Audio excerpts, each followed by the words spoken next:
had a bit of discussion on this on Thursday as well, but I can very quickly recap again. Let me start the recording. I think I haven't started the record. Oh, it's already done. Thank you. So what we're gonna do is we're gonna talk about design patterns, and we're gonna talk about uh, the real benefit behind design patterns with the help of some examples and some of these design patterns. The whole idea, as I said on Thursday, the whole idea behind design patterns is that there are designers and there are good designers, and of course as part of 316 we are trying our best to move towards becoming more better designers.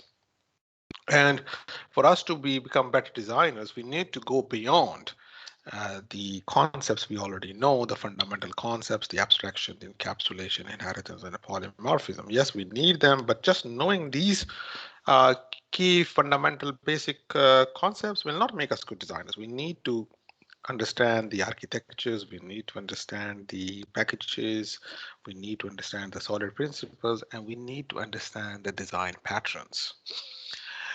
So, at the end of the day, uh, design patterns basically allow us, and this is, maybe there are many definitions, but this is probably one of the ones we can easily use.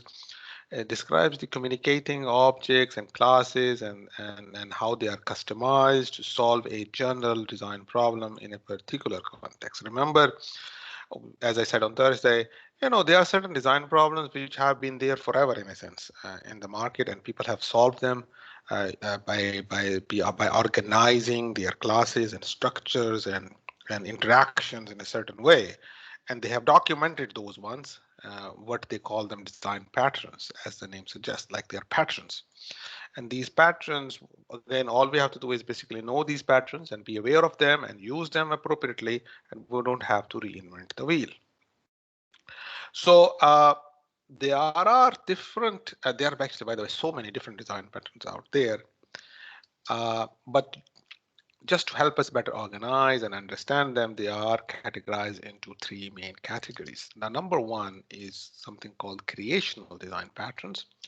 And these design patterns basically allow you to create in a flexible or constrained way the objects. They allow you to create objects either in a flexible way or in a constrained way. And hence the name comes, hence it's called creational design patterns. While we have something called structural design patterns, which basically allows us to represent the data structure, the structure of your application, organize your application in a certain structural way so that you can get benefit out of it from your design perspective, and eventually you will get the benefit out of them at the coding level as well. But this is all about representing the data structures or overall structure of your application in a certain organized way, and hence the name structural comes. And the last one, or the third main category, is the behavioral ones, which is all about capturing the behavior among the collection of objects.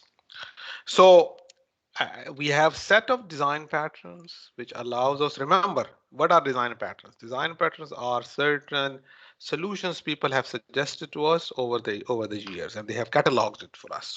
So there are certain solutions which are, if you're facing an issue with or your objective is to come up with a certain constraint way of creating objects or a flexible way of creating objects, then you can select an appropriate creational design pattern. And similarly, if you focus on structure of your application, you want to organize your application in a certain structure to get some design benefit out of it.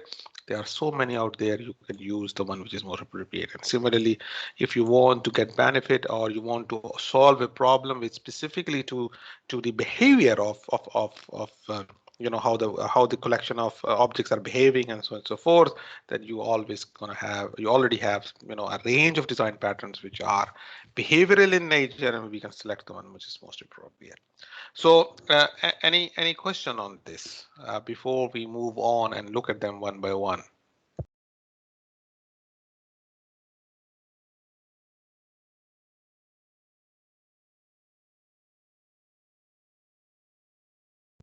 Everybody's comfortable with the concept itself? Yes. Okay, Yes. perfect. So as I said, typically the creational design patterns, and we will be looking at all of these three ones, and of course we cannot cover all of them, but I'll be creating or collecting a sample of them, which is a representative of that category. So the creational design pattern, which is the first one, basically allows you how to create objects, as the name suggests. And the main benefit here is that they help hide the details of object creation from the code that uses these objects. All right. And they make the system independent of how objects are created, composed, and represented. These are the two key benefits of using any of the creational design patterns, right?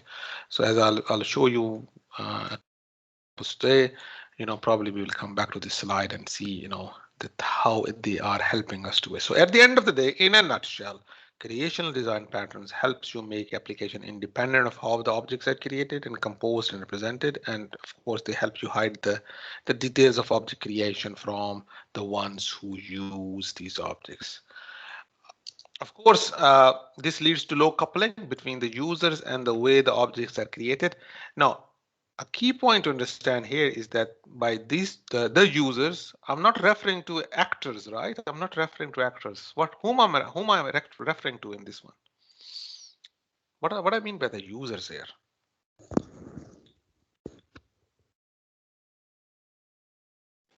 Developers, maybe. Sorry, say it again, please. Developers who develop the system. Okay.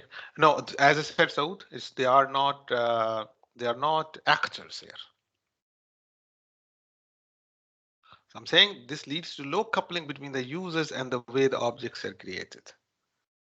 Users, I mean the other classes in the system who are going to use this class. Okay, so this is an important point for us to note. Is this clear now?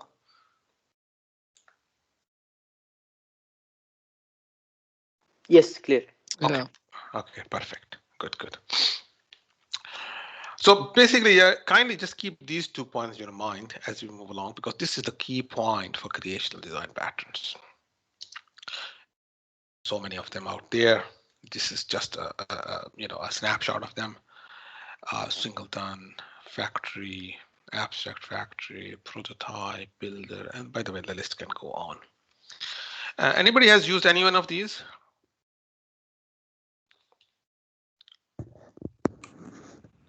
Singleton. Good. Anybody else prototype? Prototype? That's nice. That's nice. Okay, so we'll look at them one by one. But just let's look at some examples of structural as well. Structure is, as the name suggests, this whole pattern describes the organization of the objects, and how the classes and objects are composed for a larger system, and hence they are called structure. And this is the second category of the design patterns we have. And there again, there are so many of them. Facade, decorator, composite, bridge, adapter, proxy, flyweight.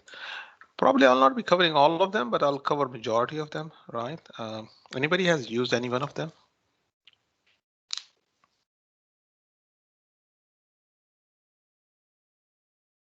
Not really.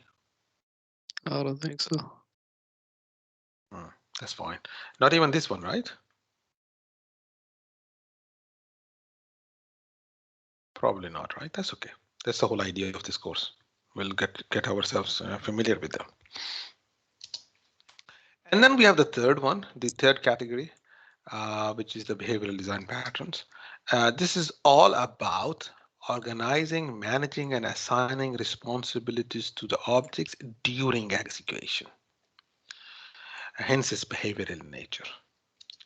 And the focus is on communicating with objects, and how they can communicate, and basically how we can assign them responsibilities during execution.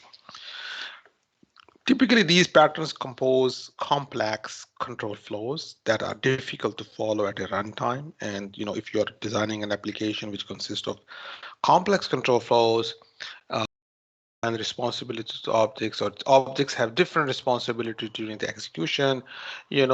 This kind of design problems, you can solve them with the help of design patterns, behavioral design patterns.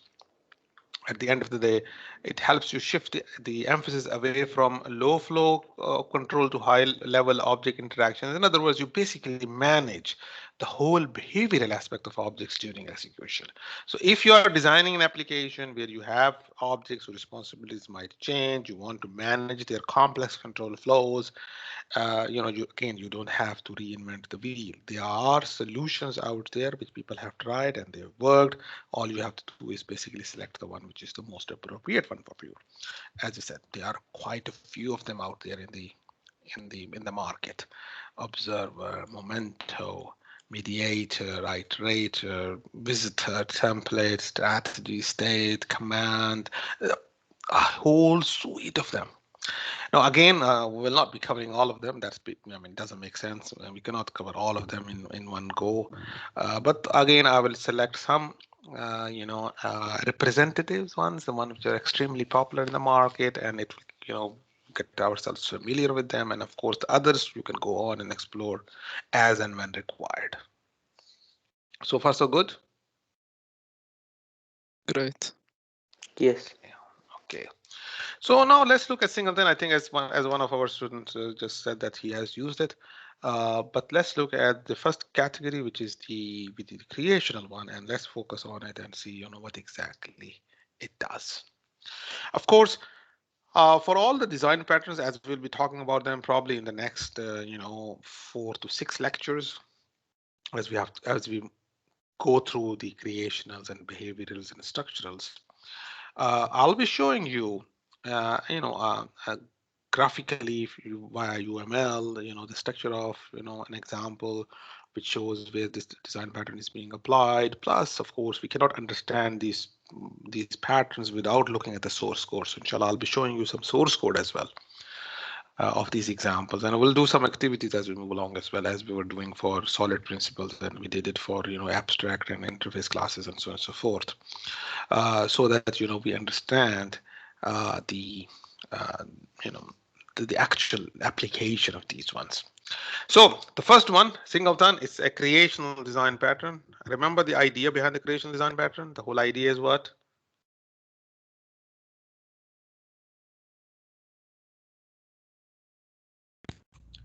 Organization of files. Yeah, the creational, the whole idea behind is the creation of the objects, managing the creation of the objects. Okay, and we're talking about Singleton here now, and this creational design pattern is all about creation of objects, all about hiding the details of object initialization or a creation from the use. And again, remember, the use is all about the other classes which are using this one, right? So Singleton is an example of such a design pattern. And for us to understand Singleton, let's start with this concept. When we create objects, right? When we create, classes, we can create 1, 2,000 and millions of objects, correct? Yes. Right. That's a very basic thing we do from our ICS 102 days. Now, what if you only want to create one object? All right. Or in other words, you want to restrict that there is only one object of this class. Now, there could be many reasons why you want to do this, and I'll talk about this very shortly. But this creational design pattern Singleton, the whole idea is that you want to restrict creation of objects to only one object at a time. What could be the places where you will, or what could be the applications where you like to do this?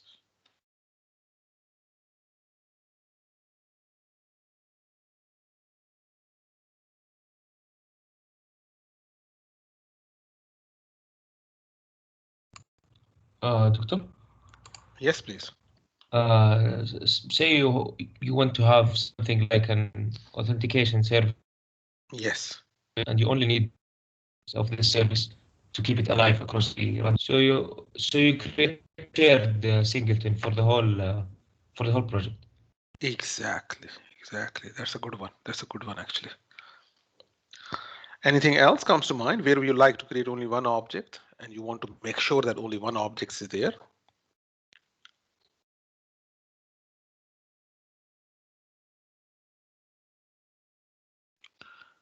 When I am creating an instance of database, maybe. Yes. So I don't want any any other database. Yeah, I want only one object. Exactly. That's a good one. Yeah, absolutely. Video games sometimes, right? That you want only one object in a given scenario, right? And so on and so forth. So list goes on, by the way, right?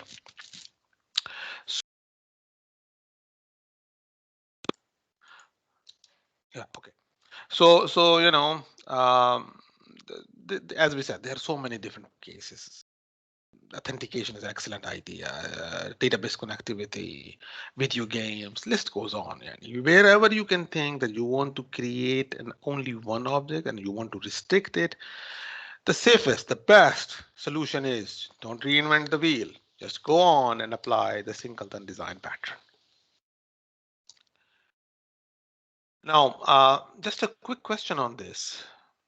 Someone can argue with me and say this sounds like more like an abstract class. Is it Singleton an abstract class? I think yes. Hmm. I Has similar think idea, maybe.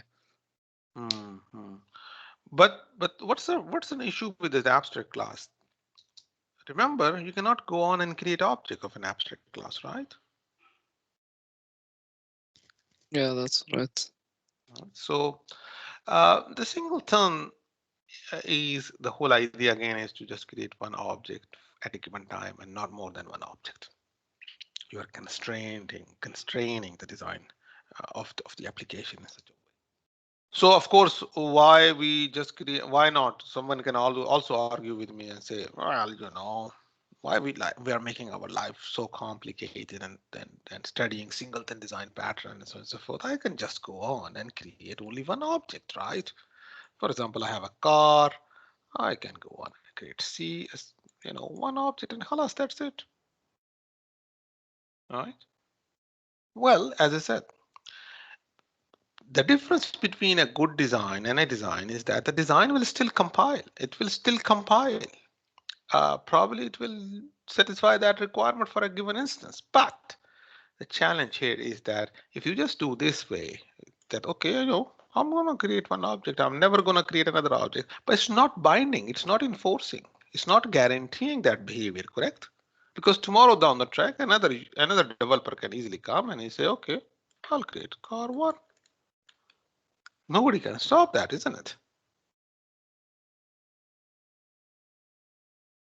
So technically speaking, one can always argue that, I'm going to just create one object and I'll make sure I only create one object. I will not forget it. But that's not the point. The point is for you to have a good design, you want to enforce, you want to guarantee that behavior. All right. And Singleton helps us do it. Is this point clear?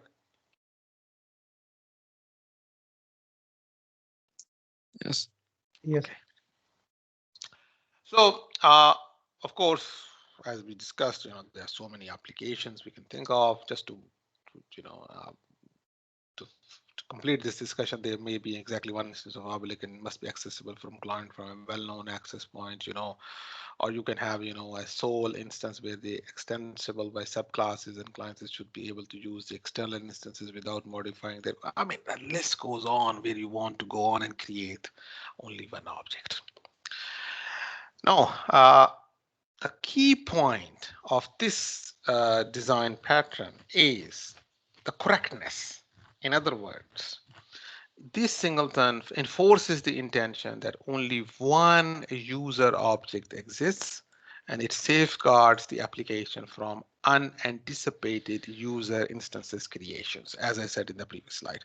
This is the whole idea behind Singleton, that you want to enforce it. You want to have correct behavior, because by design you are making a decision here that you want to have only one object and not more than one object for your application. So with this in mind, let's look at some of the benefits. Of course, the benefit is that it allows you to control access to that one instance. It permits a variable number of permits or stops. I should be saying stops. The more instances, it's more flexible from a class operation perspective. But more importantly, its correctness. It gives you the correct behavior. That's the actual benefit, to be honest. So let's look at graphically, as I said. What I mean by client here, am I referring to a client-server client here? I think classes.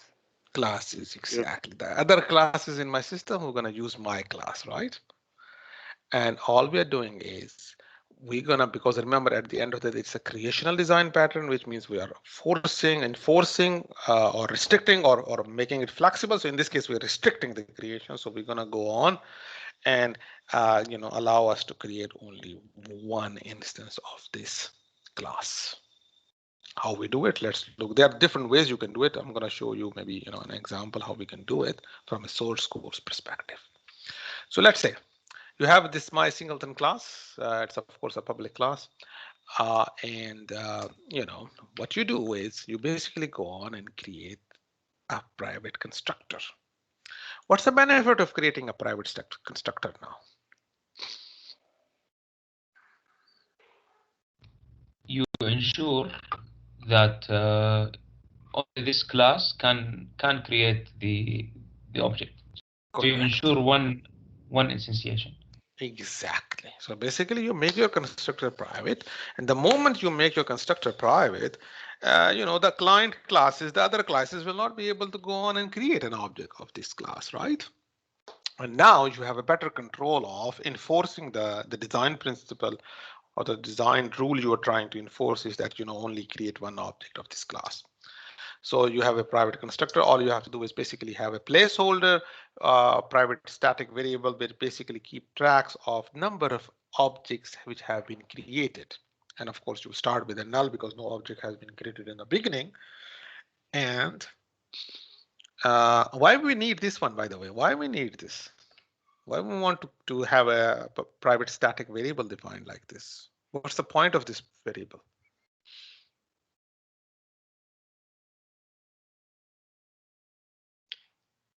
I think when it is null, that means that you didn't even create any object. It's zero object of it, or instance of it.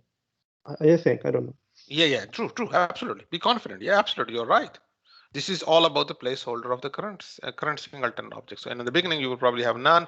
Once you have created, you will update this one, and this is the way you're going to check them, right? And all you're going to do next is basically create your, a get instance method within the constructor, and it will do what? It will go on and check whether you have an object or not. If the object is not there, you will go on and create an object.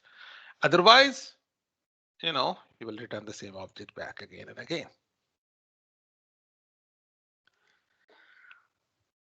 Make sense? Yes. It's not that hard, isn't it? But it's amazing that you can enforce your behavior. That's the whole idea. This is what I want you guys to learn, that this enforces a certain design decision you are doing. And that's the whole point of being a designer here, to be honest. This is another similar, sample code.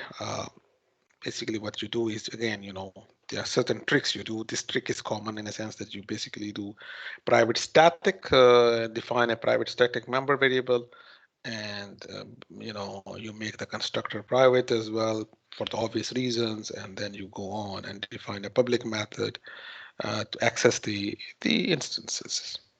You basically go on and use it.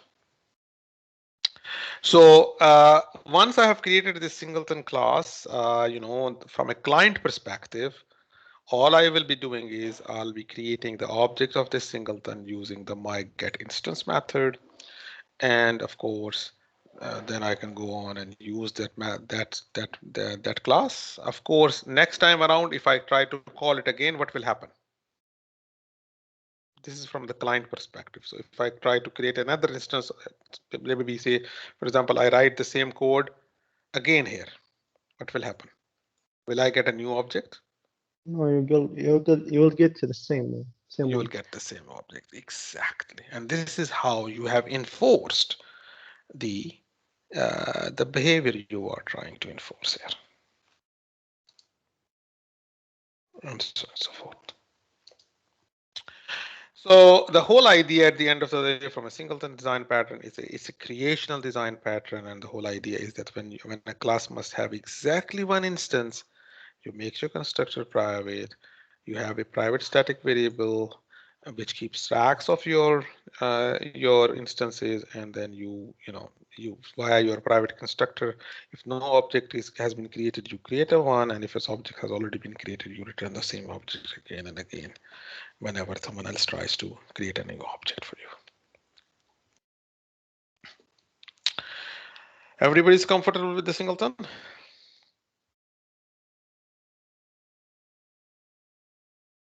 Yes. Good, alhamdulillah. Okay, now let's look at another one. This is the other extreme of creational design pattern category, right? Which is called the factory class. Now I'm going to try and explain factory with an example first. All right. Let's see what's happening here. Can someone help me explain what this system is doing?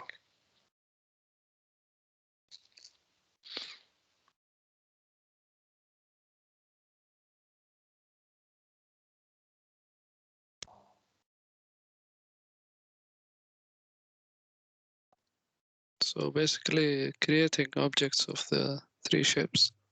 Correct. Correct. So we're basically creating objects of the three shapes, the circle, the square, and the rectangle. Where are the objects being created here?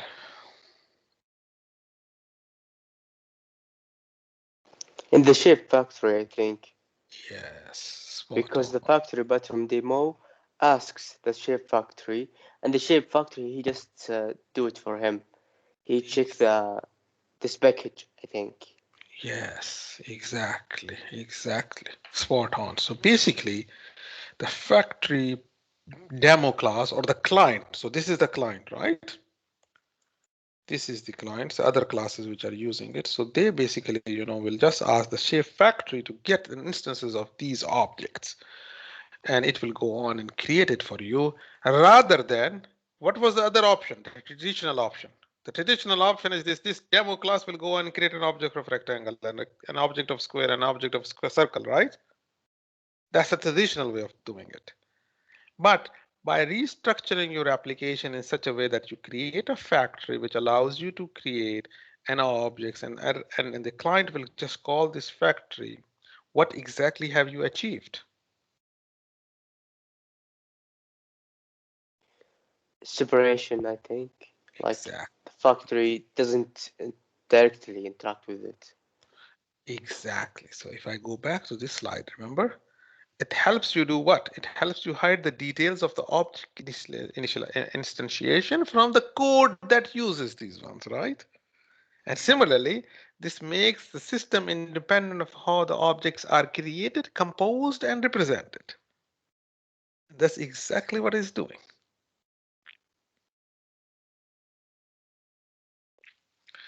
So in a nutshell, the factory demo class, which is our demo class, will use the shape factory to get the shape objects.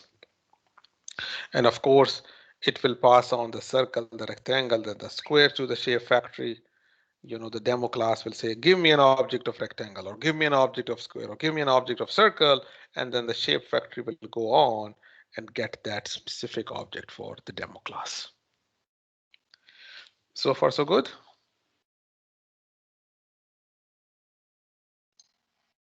Yes. Yeah, I guess. Yes, I yes. think, Yes. yeah, it's not hard, by the way, isn't it? It's good. Good, alhamdulillah.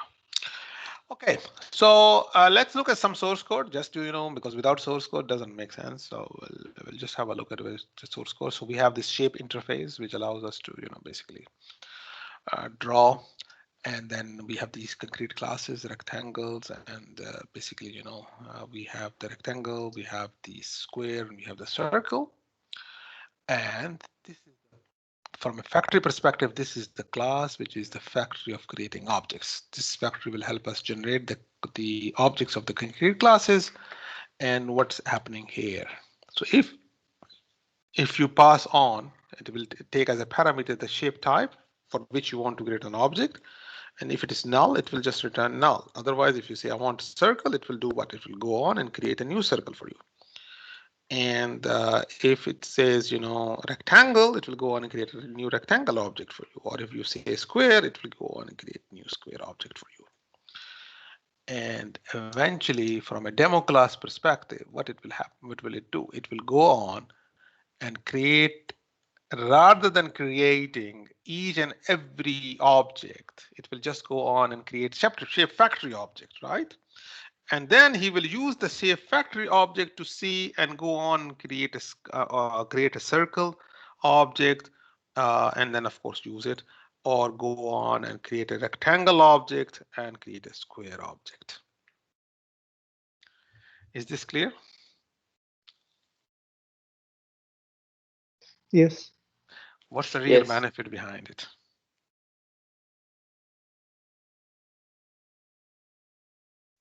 I think it makes the code more readable, make it easier if I want like to maintain it and fix it and add some feature to it. Kind of these things. Correct. Absolutely. Absolutely. This is true. This is true.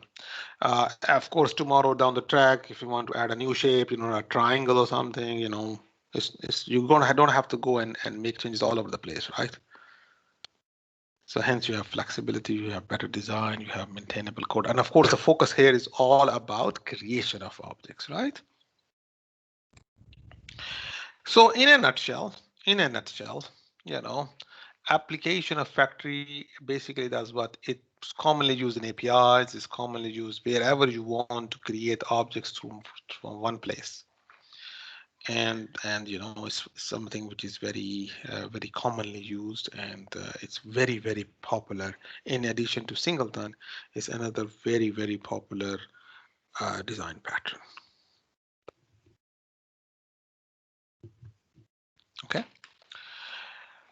Okay, so let me stop this one here, and then I can show you another one, which is our abstract design factory. Probably I'll not go through that one just to be in line with our other section, but I'll show you the concept, and then we can have a bit of discussion on this, and then inshallah we'll look at the source code and the rest of the creational ones as we move along. Probably I'll have to do the same thing again. Somehow there's a bug in this one now. Are you able to see this one now, the screen?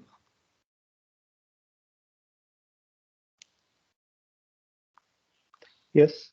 Okay, good. Yes, we can see it. Thank you. So, we had a look at the Singleton, right? And now we know that Singleton is a design pattern to create only one instance of an object. We had a look at the factory one, which is the other extreme, which allows us to create, multiple objects through one place, through a factory. Then we have something called abstract factory, which is basically, an extension of the concept of factory. And what's exactly an abstract factory? Abstract factory pattern basically works around with as a concept of a super factory, right? So basically it allows you to create other factories. In other words, it's actually a factory of factories, right? So the designers out there in the industry, they came across problems where they wanted to create objects. And remember, they are creational in nature, so they wanted to create objects, and then they said that there are different categories of these objects. We can classify them in our system. So what we can really do to make it more modular. And they said, okay, why not we use the concept of factory and extend it and create something called abstract factory, which is basically a factory of factories. And this is the whole idea behind the abstract design pattern, that it allows you to create multiple factories within your system. So an abstract factory pattern basically, is like an interface and is responsible for creating a factory of related objects without explicitly specifying their classes. So basically, it allows you to create, because factory was allowing us to group the related objects. Now abstract factory is allowing us to group or create multiple factories in my system. And of course, each factory can give the objects as per the factory pattern. So it's just, a combination of these of factories within a system, and you're basically going to use multiple factories in a system. So probably I'll show you this one here, right? And we can have a bit of discussion on this and see what exactly is happening here.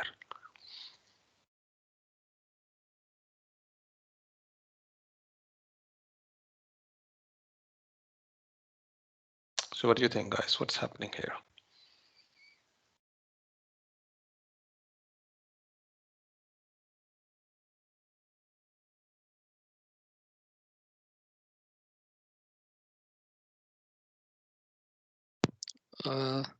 Shape factory and color factory produces shape and color respectively, the objects. Yes. So how many factories we have? We have two now. We have two factories now, right? We have a shape factory and then we have a color factory. So for example, what's the color factory doing? What's what? What's the color factory is doing? Fill the shape with color. Yes, we're gonna fill the shape with the color, right? So it's allowing you to create objects of different colors, right? Red, green, and blue, right? And similarly, the shape factory is doing what? Drawing the shape. Drawing the shape. So it's allowing us to draw the shape, and of course, it will allow us to create objects of circles, squares, and rectangles, right?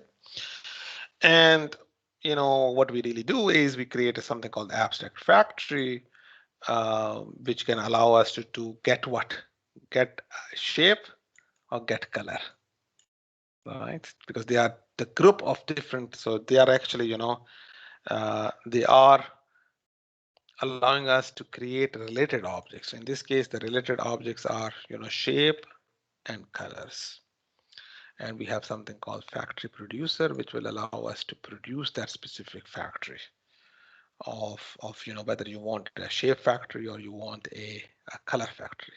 And then this whole mechanism is completely masked from your clients, from the demo classes. So they don't need to really know, how, they don't really have to come to circle. They don't need to have to square or rect or green or blue colors. They will just use the factories and get the objects via the factories, via the abstract factory. Again, what's the benefit of doing this? Information hiding. Information so that hiding. The client, yes. Yeah, sorry, go ahead, please. Go ahead, sorry. So that the client doesn't know too much, maybe information about how the shape and the color deeply work inside. Yes, exactly. Anything else comes to mind? What else could be another benefit of it? It's clearly abstraction there that are applied. Yes, so it's the abstraction concept is clearly applied here. Absolutely. So yeah, that's in a nutshell, the whole idea. Now we'll not look at the source code today, just to be synchronized with my other section number 2. But this is the whole idea behind abstract factory, that we can really go on and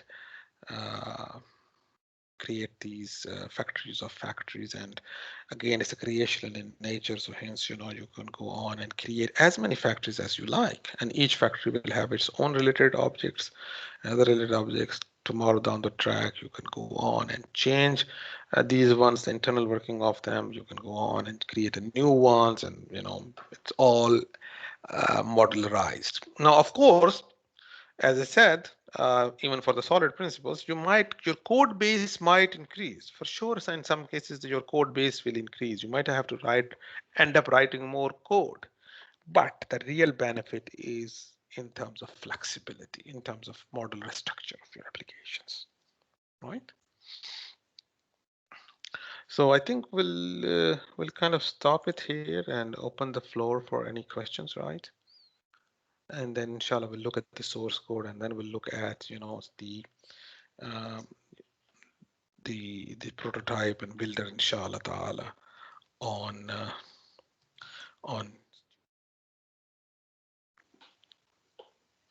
let me stop the recording and take the attendance, and of course the floor is open for any